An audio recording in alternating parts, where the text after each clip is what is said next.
The idea for this video came to me while I was working on my previous video, where I explored Julia Lee's 2011 film Sleeping Beauty and some of the controversy surrounding it. While I was doing research for that video, I came across comments where men were continually referring to Sleeping Beauty's main actress, Emily Browning, as Baby Doll, her character's name in Sucker Punch. These comments were also making vast character assessments of her, talking about her innocence and naivety, as if they knew her personally and also like she was a child that needed to be taken care of and watched after. In the same breath as this constant infantilization of a grown woman, they were also often over-sexualizing her and often sexualizing her as Baby Doll.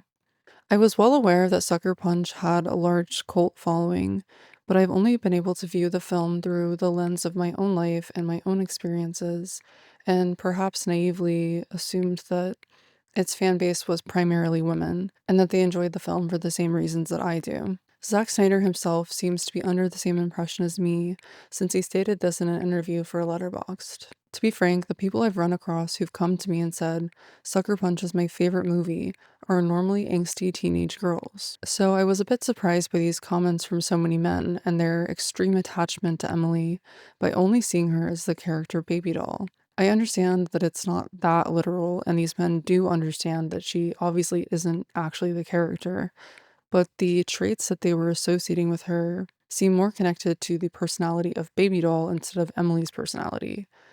I suppose that a lot of them are assuming that Emily and Baby Doll have the same temperament and vulnerability, which is strange, but I also understand that it is something that happens with actors in memorable roles. In an article for On Fiction, the author writes about this phenomenon, which is called actor-character conflation. Although not explicitly focused on written narratives, Tal Orr and Papierman were intrigued by the concept of media consumers confusing events in a fictional universe with facts from the real world. For instance, one interesting aspect of watching a movie is how viewers perceive the actors portraying the various characters. Very often, fans of a TV show can come to confuse the traits of the character with those of the actor playing the character. Actors who play doctors on TV frequently get asked medical advice, and those who play villains on soap operas often receive very negative reactions from fans in real life. In real-life interactions, people tend to attribute others' behaviors to their personality rather than their situation, making the fundamental attribution error. In two studies, Tal Orr and Papierman tested the theory that individuals would also make this error when evaluating actors by improperly ascribing a fictional character's traits to the actor's personality, despite knowing the character is scripted and the actor is in a situation whereby he or she must behave in a certain way. The overall conclusion from these experiments was that even when we know that an actor is simply acting, we still tend to think that their real personality mirrors the character's personality. To me, it's fascinating and relevant to this discussion that the people within the experiment were most likely to have formed this association with the last scene that they had watched.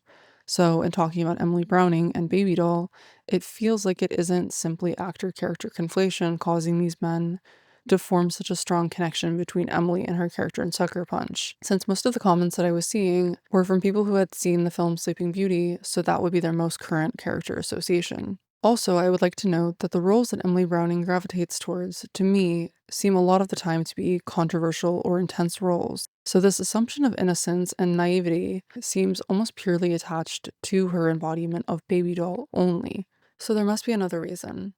My personal assumption as someone who has read way too many of these kinds of comments in regard to Sleeping Beauty and the overt sexualization of her in these comments is that through Sucker Punch, these men have grown to love Emily as this character and also fetishize her as Baby Doll, and thus for them, their identities have in a sense merged. This is deeply ironic since Zack Snyder has stated that he intended for this film to be a critique of geek culture's sexism and objectification of women. But I do understand from reading interviews that Snyder was forced to make a lot of changes to the original theatrical cut. Changes that he didn't want to make since they altered the film so severely. So perhaps if he had been able to release the correct version, then maybe his critique would have been effective. At least in the version of the film that exists currently, this critique of geek culture and the ways in which it views women has not been an effective one. Men seem to fantasize about Emily as this character as well as the other characters, ignoring all of the brutality that they experience in the film. When researching for this video, I even found a Reddit page dedicated to the luscious women of Sucker Punch, and this group has almost 1,000 members, and a majority of the posts about these real-life actresses are NSFW, alluding to clear objectification. To be a woman is to perform and to suffer. And in this film, it gets even more meta with these women performing as characters being exploited and objectified, and are further objectified for their performances as these characters. Also, with time, it has gained a cult following, and people often cosplay as Baby Doll and other Sucker Punch characters. In no way am I saying that dressing up as characters from this film is immoral. It's obviously really fun to dress up and embody your favorite characters. My point is only that I don't feel like his critique on geek culture was effective, but in no way am I saying that this film doesn't have value. I believe that over time, the film has become sort of its own entity and gained its own separate meaning and purpose apart from what Snyder originally intended.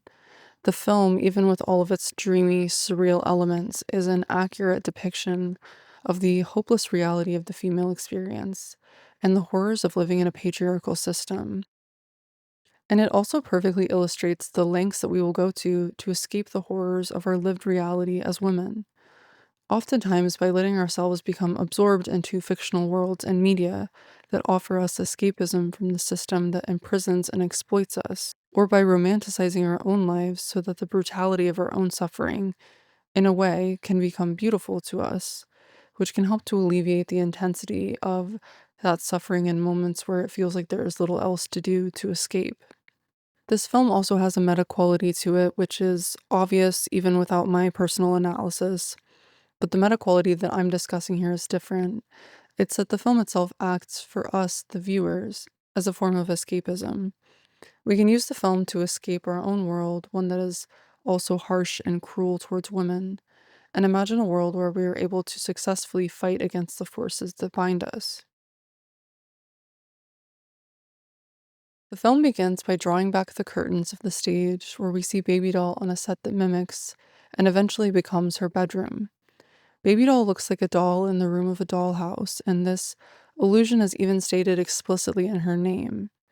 She is played with and puppeteered by the patriarchal system and dynamics that she is forced to exist within. To an outsider, when she is in this form, frozen and still, and at times faced away from us, she might seem empty and without life, just a pretty little doll. But when her bedroom set becomes her actual room, we are launched into the reality of her life, as well as the lives and deaths of her mother and sister. We begin the film by being immersed into the unfathomable depths of pain, grief, and immense suffering of 3 different women at the hands of a single man in their life, and a society that dehumanizes them and casts them aside when it is beneficial to them. Being a woman is always a performance. Only the very old and very young are allowed to bow out of it. This sentiment is made evident from the very first shot and continued throughout the entirety of the film. In the first scene where Baby Doll enters the dance studio, Rocket says to her, "Everybody gets a dance, a routine. We practice it, we practice it, we practice it, and the men come and watch us perform. And if they like what they see, well, that's why we dance." Later, this is reiterated when Dr. Gorski tells Baby Doll, "If you do not dance, you have no purpose.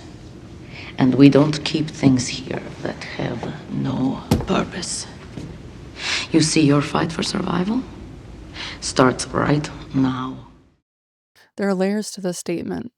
As a woman, she understands and is pleading with Baby Doll to abide by the system that binds us, to participate, dance, perform, be as a woman should be, because if you don't, you will be useless and cast aside. Fitting in and doing as you should is your survival.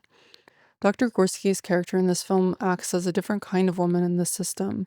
She is one who obeys, thinking that in the end it will benefit her, that she will be an equal, which, as we can see in this scene, is simply her own fantasy that will never become a reality.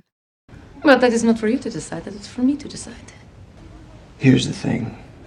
This show might be yours, but the girls and you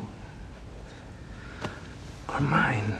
Since she is a woman, she will always be viewed as inferior, a thing to be used and controlled and cast aside. She partially detests Baby Doll for her defiance and rebellion, while also genuinely wanting to help her be obedient so she can survive. You're suddenly not aware of what it is we do here?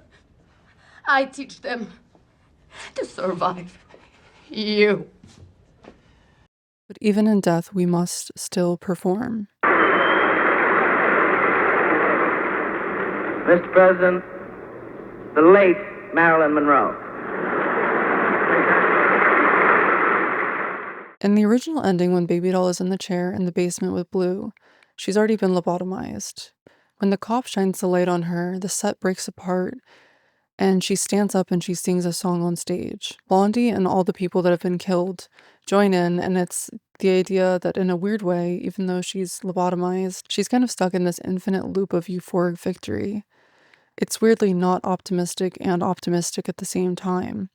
That's kind of what the tone was at the end. I believe this would have been a really effective ending, both to show the intensity and everlasting command to have women perform, literally seeing them rise from the dead to put on a show for the men to be entertained by, and also to show the lengths that our brains will go to fantasize and envision a better, happier reality for ourselves. As these women can't handle that their loved ones have passed away, they may form fantasies where, in some form, these girls are still alive and still with them, and the extreme tragedy of their death was false.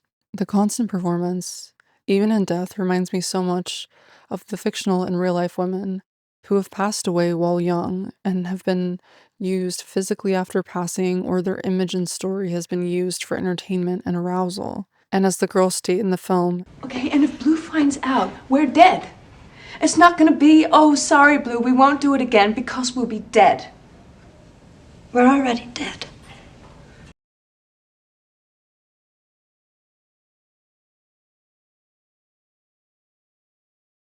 in an interview, Snyder states that one of the main inspirations for this film was another film called Frances. I was influenced by the movie Frances. It's about Frances Farmer and how she was this famous actress who got lobotomized and put into a mental institution and was in there. All bets are off as far as the rules of engagement at a mental institution. Once you're checked in, you're crazy. Your rights are gone. You don't have any say. It's almost worse than being in jail in a lot of ways. Frances Farmer, who was born September 19th, 1913, was an American film actress who starred in over a dozen films. But despite her career in film, she was more known for the many exaggerated and sometimes completely fictitious accounts of her life, especially in regards to her struggles with mental health. On January 21st, 1943, Frances was hospitalized for the first time after acting erratically in court after she was arrested. She was initially sent to Los Angeles General Hospital, where she was diagnosed with manic depressive psychosis. A few days after her initial hospitalization, she was transferred to Kimball Sanatorium. While at Kimball, Frances was diagnosed with paranoid schizophrenia and was subjected to insulin shock therapy. At the time, this procedure was standard, but now it is seen as extremely controversial. After staying at Kimball for 9 months, she left on her own accord and went to stay with her half-sister. Unfortunately, this was just the beginning for Frances. She went on to be in and out of psychiatric hospitals multiple times. These hospitalizations were usually the product of conflicts with her family, run-ins with the law, alcohol abuse, and her admitted use of Benzedrine, and also her struggles with the pressures of her acting career. Over the years, there has been a significant amount of debate in regards to her struggles with mental health and whether or not she actually had any mental health issues in the first place. Many people believe that her deeply rebellious personality, which was not seen as normal for women during this era, paired with her substance abuse issues, may have contributed to her being wrongfully diagnosed. You can see this often during this era, women's issues being immediately assumed to be hysteria or severe mental illness, and having these women simply locked away, exasperating the issues instead of looking towards the root cause and trying to heal that. This heavily mirrors Baby Doll's experience. Her disobedience towards her abusive father was what got her initially locked away and then later lobotomized. In the years that Frances was hospitalized, not only was she administered insulin shock therapy, she also states that she received shots, hydrotherapy baths, and electric shock treatment. In her book, Will There Really Be a Morning, she talks about the abuse that she faced while institutionalized. I was by orderlies, gnawed on by rats, and poisoned by tainted food. I was chained in padded cells, strapped into straitjackets, and half drowned in ice baths. She describes her experience in these places as unbearable terror. The book was published posthumously, and there's been a lot of debate about how much was actually written by Frances and how much was instead written by Jean Ratcliffe, who was a close friend and companion of Frances, and was the one who arranged the book's publication. But mental institutions at the time were known to have issues with abuse and poor conditions, so it isn't difficult to believe that the statements about her experience could in some way be true. After her death, there was controversy surrounding whether or not she actually had been administered a lobotomy. The idea of her being lobotomized came to life from a novel published in 1978 by William Arnold titled Shadowland, which was a fictionalized, sensationalized account of farmer's life. This was further distorted when Shadowland inspired a 1982 film called Frances, which was the initial inspiration for Sucker Punch. Arnold later admitted in court that he had made up the lobotomy story and much of the rest of the novel as well.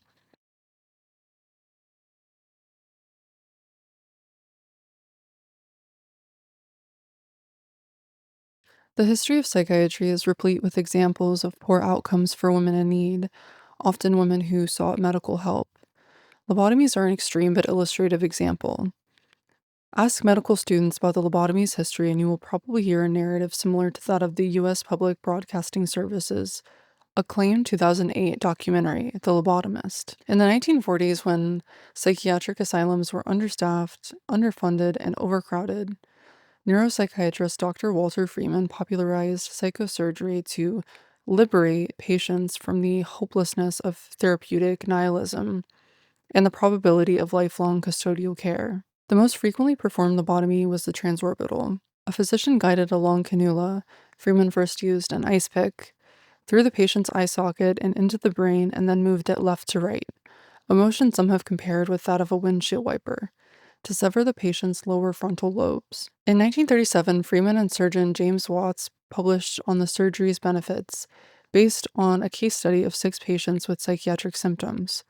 They credited the surgery for alleviating patients' symptoms of insomnia, nervous tension, apprehension, and anxiety. They identified drawbacks too. Patients were more comfortable but markedly more docile. Every patient loses something by this operation, they conceded. Some spontaneity, some spark.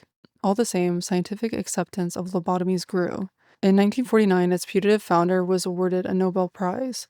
By 1952, an estimated 50,000 patients in the United States and Canada had been lobotomized. What the documentary admits is that most lobotomized patients were women, although most institutionalized patients at the time were men.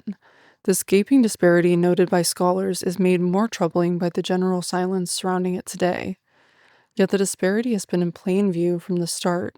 5 of the 6 patients in this case study by Freeman and Watts were women whose symptoms, apprehension, insomnia, seem incommensurate with their treatment, but whose status as women sanctioned it. The patient previously fearful of aging could now grow old gracefully and care for her home. She complained of a lack of spontaneity, but her husband praised the changes her surgery had wrought, declaring her more normal than she had ever been, possibly the least credible measure of therapeutic success in the annals of history.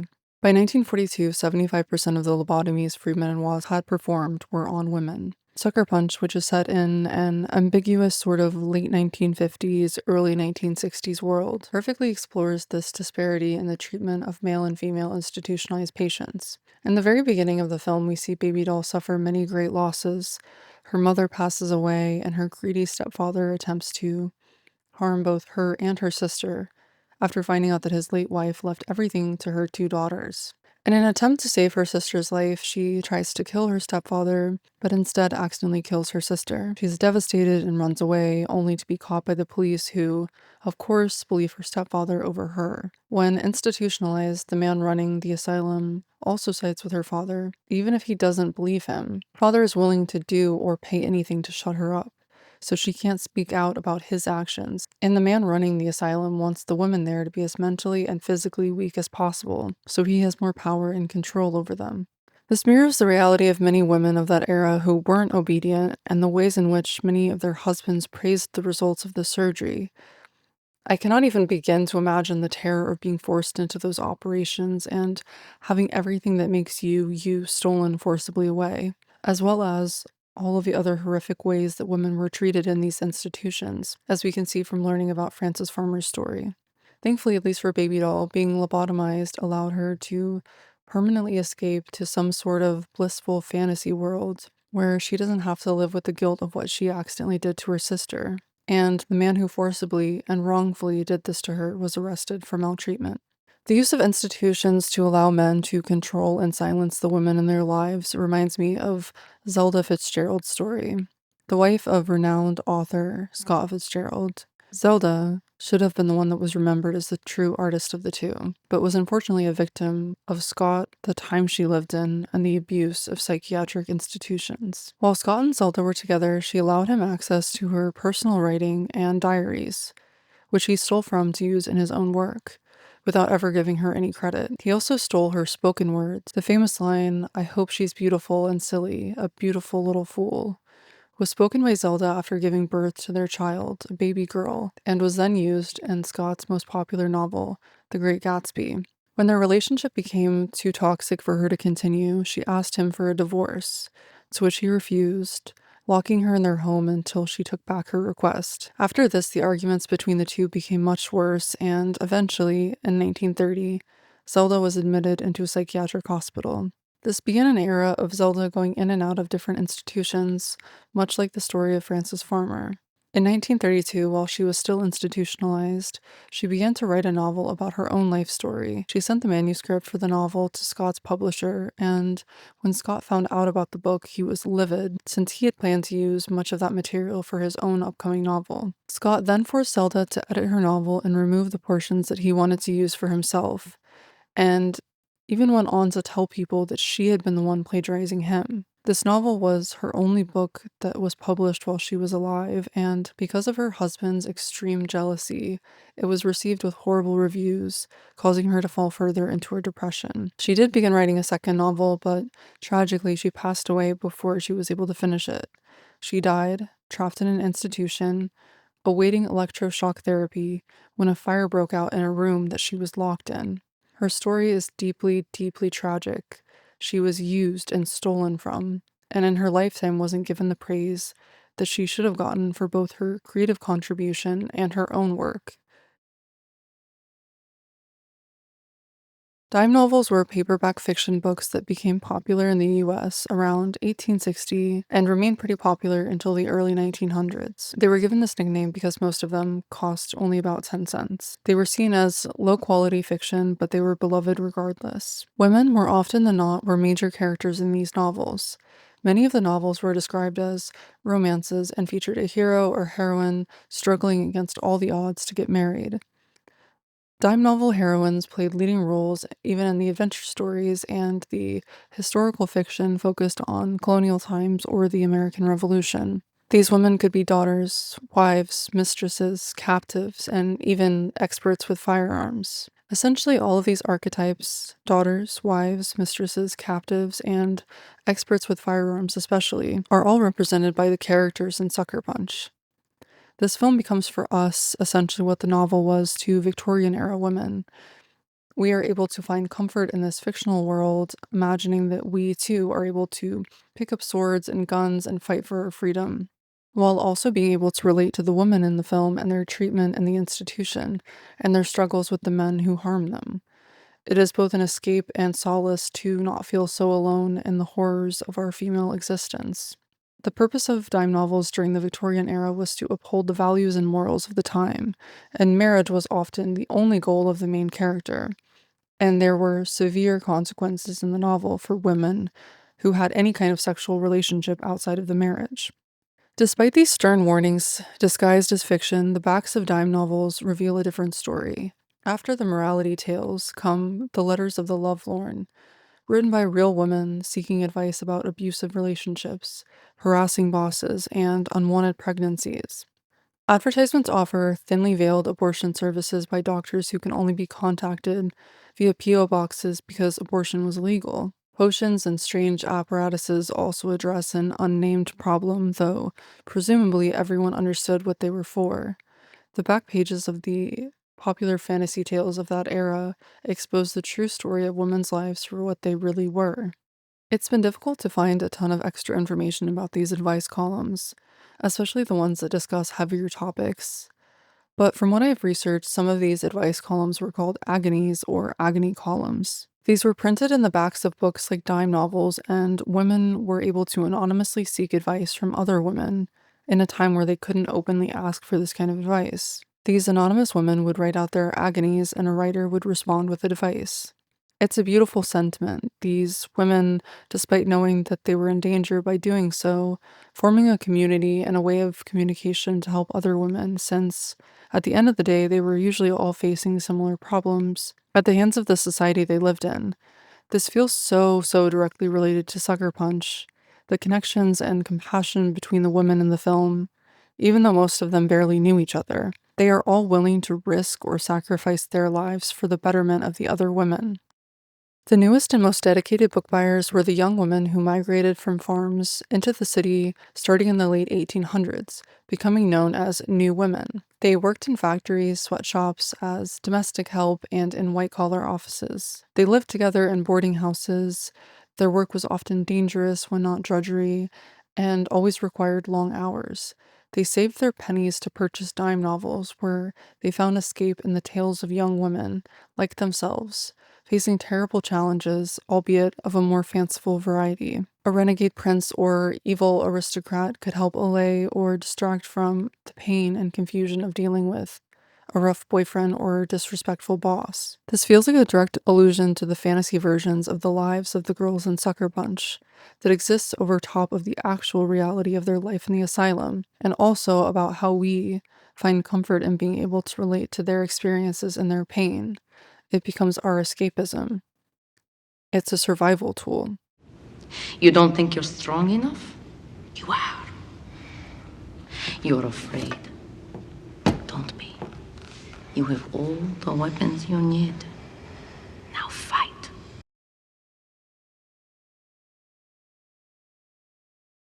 That world you control, that place can be as real as any pain. Fantasies and romanticism are essential tools for survival in a patriarchal world. In Sucker Punch, they have their glamorized version of the institution, still harmful but full of more hope, power, and glamour. Victorian women had dime novels and agony columns. Through these escapes, they were able to find hope and community in times that may have felt hopeless. I see this now in the wake of many great tragedies, from grieving the losses of COVID to the constant stripping away of female rights. In a world that feels hopeless for most, and especially doomed for women, we lean into different forms of escapism to help us push forward. The ones I see most commonly now are nostalgia and a return to the wonder and comfort of our childhoods, obsessions with particular aesthetics and being able to find identity and community in these spaces, obsessions with particular books or films or TV shows, and also content that urges women to romanticize their entire life, no matter what the reality of their situation actually is, and to try to find beauty in the mundane. One thing that I stumbled upon while researching for this video was an aesthetic labeled lobotomy core or lobotomy chic. Although it isn't an experience that anyone of our generation has actually lived through, and it in many ways can be deeply problematic because of the way that it glamorizes or makes light of the extreme horrors that women were forced into without choice during those eras. But it also in some ways feels similar to what is happening within the world of Sucker Punch. Their reality at the asylum is torturous, like the lives of most women nowadays, in some form. No matter their exact situation, the world is a scary place to be as a woman. And yet the women in Sucker Punch place themselves in another, almost equally horrible world, the world of a brothel where they are treated terribly, but in their fantasy world they can imagine their pain as somehow more glamorous or exciting in some way. It feels similar with these different sort of problematic aesthetics we see now, like lobotomy core or even, in some ways, the bimbo aesthetic. There seems to be a desire to know less, to not have to think of the heaviness and intense pain of the female experience, to forget, to know peace. In the same way that Baby Doll wanted to be released from the pain of knowing what she has done and what has been done to her. It's you. You have all the weapons you need.